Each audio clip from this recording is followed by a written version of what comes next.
இன்னைக்கு மக்களுடைய தேவைகள் என்ன அப்படின்னா திருமணம் தான். நீங்க என்னதான் வாழ்க்கையில நம்ம எவ்வளவு தூரம் வந்து நல்லா படிக்க வைக்க முடியும், நல்லா வேலை வாங்கி குடுத்துற முடியும், நல்லா தனியா ஒரு வீடு கட்டிட முடியும். நான் சம்பாரிச்சா நல்லா வீடு கட்டிட்டேன். ஆனா 2 உணர்வுகள், 2 மனம் வந்து சேரக்கூடியது என்ன அப்படின்னா, அந்த திருமணம் தான்.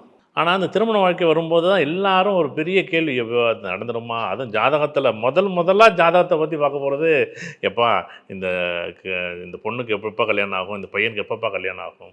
நெறைய கேள்வி பதில்கள் நம்மளுடைய வாழ்க்கையில நல்லா படிச்சிருக்காங்க, நல்லா வேலை பார்ப்பாங்க, நல்ல திறமை இருக்கும். ஆனா திருமணம்னு வரும்போது அங்க ஒரு நிலைப்பாடு, அங்க ஒரு ஏக்கமோ, அங்க ஒரு பரிதவிப்போ, அங்க ஒரு தேக்கமோ, அங்க அந்த அந்த பெண்ணுகிட்டயோ, ஆணுகிட்டயோ நம்ம பார்க்க முடியுதா? பார்க்க முடியாது. அப்ப இதுல வந்து கிரகங்களோ, இல்ல நட்சத்திரங்களோ, இது கர்மாவோ, இல்ல விதியோ, இது இது உங்க குறையோ, இல்ல என் குறையோ, பொண்ணோட குறையோ, அப்பாவோ, அம்மாவோ, இல்ல சுற்றுப்புறமா, மாமனோ, மச்சானோ எல்லாருமே முடிவு எடுப்பாங்க அதுல. அப்ப இந்த சுயம்பர கலாபார்வதி ஹோமம் நடத்துனா, ஏதாச்சும் மக்கள்ட்ட ஒரு மாற்றம் வந்துராதா?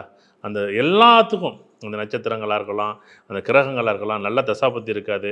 எல்லாத்துக்கும் அந்த இந்த சிவனுக்கும் பார்வதிக்குமே அந்த சுயம்பர கலாபார்வதி ஹோமம் நடந்து, இந்த திருமண வாழ்க்கை சந்தோஷமா அமையுது அப்படிங்கும்போது, மக்களாகிய நம்மளோட வாழ்க்கையில ஏன்னா ஒவ்வொரு தனிப்பட்ட முறையில செய்ய முடியாதுங்க இந்த நிகழ்வ. பொருள் செலவு பெரிய லெவல்ல இது வந்து ஒவ்வொருத்தரும் தனிப்பட்ட முறையில இது ஆகும். அத விட்டு தயவுசெய்து வந்து இதெல்லாம் வந்து திருமணத்தில மட்டும் ஒரு தேக்க நிலை ஏற்படுது. அந்த தேக்க நிலைக்கு அச்சய லக்கண பദ്ധதி ஜோதிடம்.